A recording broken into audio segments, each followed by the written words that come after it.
everybody, and welcome to the Bob Stoops app. It is time for the Golden Hat, the biggest game in the land, Oklahoma and Texas in Dallas. Brad McMullen along with the Hall of Fame football coach Bob Stoops. Coach, this game, it just doesn't get any bigger than this. It's the best. The environment, weaving the bus through 300,000 people that are at the Texas State Fair.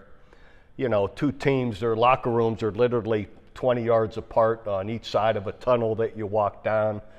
You go out the stadium, the one crowd, our crowd is on the south end. Texas people are on the north end of the stadium. It's the best. It's absolutely an incredible environment to compete in. I know you probably saw a lot of different fingers when you were on the bus coming in, those that were holding up the number one and probably another gesture or two. I mean, what is the emotion as a coach going into a game like that? Well, it's exciting. I never looked at it as nervous or whatever. I always looked at it as the energy's incredible, the excitement's incredible. Embrace it, and you get to go do this. So I loved it. And you do get a lot of gestures on the way in when they're pulling you into to the state fair. And for a while, the motorcycles and the police are escorting you. And then the police on horseback, once you get really close to the Cotton Bowl, they got to get the people out of the way. All of a sudden, now all the big horses start leading the bus in to get you into your parking spot. It's fun. It's exciting. All right, Oklahoma and Texas will be battling as ranked teams. Oklahoma coming in at number 18, Texas coming in at number 1. This will be the 44th time they have met as ranked teams. And to give you an idea of how impressive that is, if you take the Iron Bowl, you take the Egg Bowl, and the Lone Star Showdown of all the times that they met as ranked teams together, it doesn't equal the 44 of Oklahoma and Texas. Yeah, it's both teams have rich histories. For 100 years. I mean, it's pretty special. So anyway, we're part of it, and looking forward to competing with Texas. And it's always exciting. And I don't need to tell you, through the years, depending on who's ranked where, doesn't always matter. No, but the good thing is for Oklahoma fans, the recent history has been great. Texas has only won 1 out of the last 6 games. OU has won 13 out of the last 20. Oklahoma has won 19 of the last 30. OU has won 28 out of the last 50, including 2 ties. Has won 32 of the last 60, including 2 ties, and 41 out of the last 80. You actually have to go back more than 90 years before Texas actually has a winning record against Oklahoma. Well, let's hope all of those improve here in this weekend, right? So hopefully it will. I'm excited about the game. All right, Oklahoma is a 15-point underdog in this contest against number 1 Texas. What are the keys to victory for the Sooners? Does it go back to what you've said? There's this recipe. If you rush and don't turn the ball over, you're probably going to win.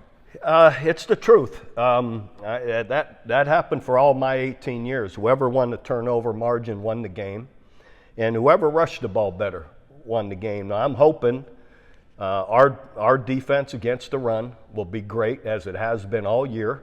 They're missing some of their running backs, so hopefully that'll matter, even with ball security as well. And then we've got to be able to run the football, have a little persistence running it, a little more creative running it. Maybe Michael Hawkins can break some runs, even with quarterback run game or off scrambles. And if that can happen, that can be the exact recipe to win the game. All right, Quinn Ewers coming back from injury. He is still one of the Heisman favorites in Las Vegas right now. This is a guy that did not beat Oklahoma last year, really wants this game desperately. On the OU side, we have a true freshman in Michael Hawkins, 6 quarters of football, but boy, those 6 quarters have been impressive. He outscored Tennessee in the second half. He went on the road and won at Auburn. Really, really impressive in that 4th quarter against the Auburn Tigers. No, I really am excited about what he brings and what he's been able to do in a short period of time. But I think going to Auburn and doing what he did says a lot. That's not easy to do. And then the first touchdown, pulling the ball down, going untouched for 50-some yards for a touchdown, shows you his athletic ability. So we're going to need some of that. So I'm excited to see what he's able to do. And I don't really believe the moment's going to be too big for him. And you've been a defensive coordinator, defensive philosophy. You talk about a real dual threat. Somebody that has a 4.4 40, 4.39 pulsated 40, running the football. That's a big deal. Sure is. You have everybody covered, and all of a sudden he pulls the ball down and takes off, and there isn't anyone there that can catch him. We used to say that almost, you go back, Vince Young, back in that day, we said, man, sometimes, once in a while, the worst thing you could do is cover everybody, because there he goes. So hopefully that can be the case. All right, let's talk about the defensive side of the ball for Oklahoma. A lot of experience. We know Kip Lewis, the amazing play he did against Auburn 2 weeks ago. And of course, Danny Stutzman, who you interviewed right here on the Bob Stoops app a few weeks ago. A lot of experience where they need it the most on the defensive side. Yeah, that's going to be big. If we can continue to play the defense we've been playing, great against the run game. We've been getting pressure to the quarterback. And that's going to need to happen. You're right, Kip Lewis, Danny Stutzman, but those guys up front. Secondary has played well.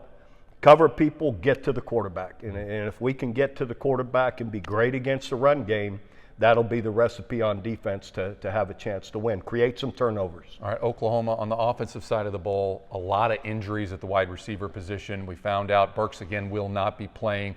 What is the key to getting those young wide receivers some confidence early in the game? Well, I thought they got some 2 weeks ago at Auburn. Getting a big play towards the end of the game shows Michael's ability to throw the ball, but to get open downfield. We're going to need some big plays. It's really hard to methodically have 14, 15, 16-yard drives. You got to have some big plays and or turnovers that give you the ball in scoring position. And last year's recruiting class, Tatum was a 5-star, number 1 rated running back in the country. He has looked really explosive for Oklahoma as a true freshman. He was not available against Auburn. Now, according to the injury report, he will be playing against Texas. Again, going back to the running game, it's nice to have a weapon like that in the backfield. That's a big deal. I can remember Adrian Peterson's freshman year, breakout, coming off the goal line, goes for about 50, 55 yards to get us off the goal line. Freshman or not, when you're that talented, you can make a difference in these games, and hopefully a guy like Taylor Tatum can do that. Yeah, and his running backs coach knows a thing or two about being a freshman in that game, too. Yeah, DeMarco Murray's still running with some of those highlights. Exactly. All right, 15-point spread. Most of the people say this is going to be a lopsided game. It's all Texas. Coach, your thoughts on the outcome? We don't have a chance. I just put it out there. Let Texas relax and feel good about it. It's all yours. Feel good about it. We know better than that. This game, through the years, I was in 18 of them. And there's several times we were heavy favorites. Not several, fortunately only a few that we lost, being 11-7 overall. But there's a couple times where we thought, not me, but everyone was saying, "Oh, we're going to win the game handily," and we didn't.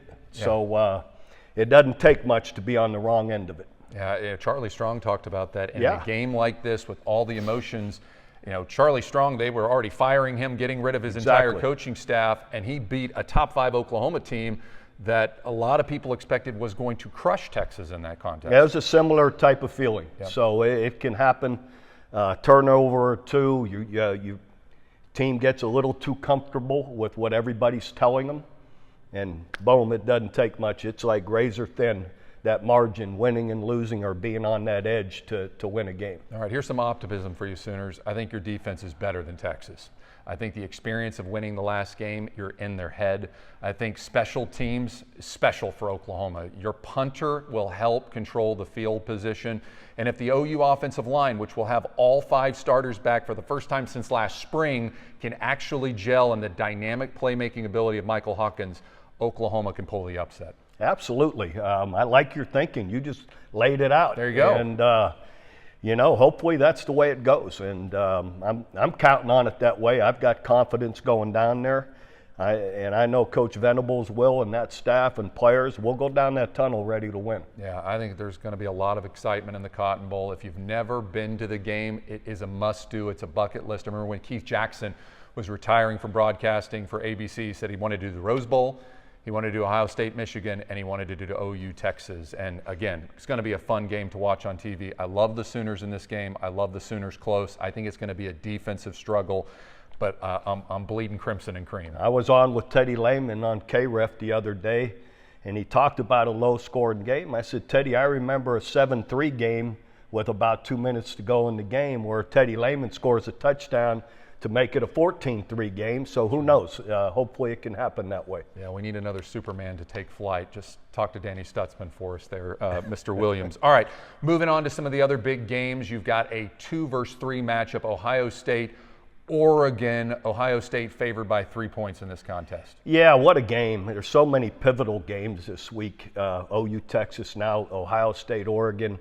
My big deal with Ohio State is they're rushing the ball for over 200 yards, 200-some yards a game, whether it be Chip Kelly, the O-line. They got experienced O-line. They got great running backs that are really killing it running the football, and I think that's going to matter in this game. I hate to pick against Dylan Gabriel. I'm a big fan of his. What a great guy. But I just think Ohio State's ability to run the football is going to be a big difference in this game. Yeah, since I had the opportunity to speak to the Ohio State football team, I think that magic is going to roll over for them on the road, and they're going to beat Oregon. Let me just say this. To me, on paper, Ohio State's the best team in the country. They have got great playmakers at every single position, and the fact that they can control the line of scrimmage, and you talk about that weight on their shoulder of being told you're not good enough, everybody's counted you out. I think they're going to show off in a big way on the road at Oregon. I love the 3-point spread. And at Autzen Stadium, hard to play and all, but you think Ohio State hasn't seen big stadiums and come into big atmospheres. Their guys are used to that. Yeah, I again, love Ohio State in this game. All right, another big one. Number 4, Penn State at USC, a disappointing USC team now out of the top 25. Here's the point spread on this one, though. It's 3 points. Penn State, the undefeated team, is only favored by 3 points on the road at USC. Yeah, just kind of the opposite of Ohio State being able to run the football. USC has really struggled against the run on defense. They're actually giving up more yards per play on defense than they were a year ago. And the last couple of teams have rushed the ball for well over 200 yards. For 200 yards, or, that's what they're averaging, over 200 yards. And that's a big deal. So, I think it's hard to fix in a short period of time. Defense against the run. So I just see Penn State being able to control the line of scrimmage again and run the football, and to me that matters. Yeah, and I was not a big Penn State proponent of being a real legitimate top team, let alone a top 5 team.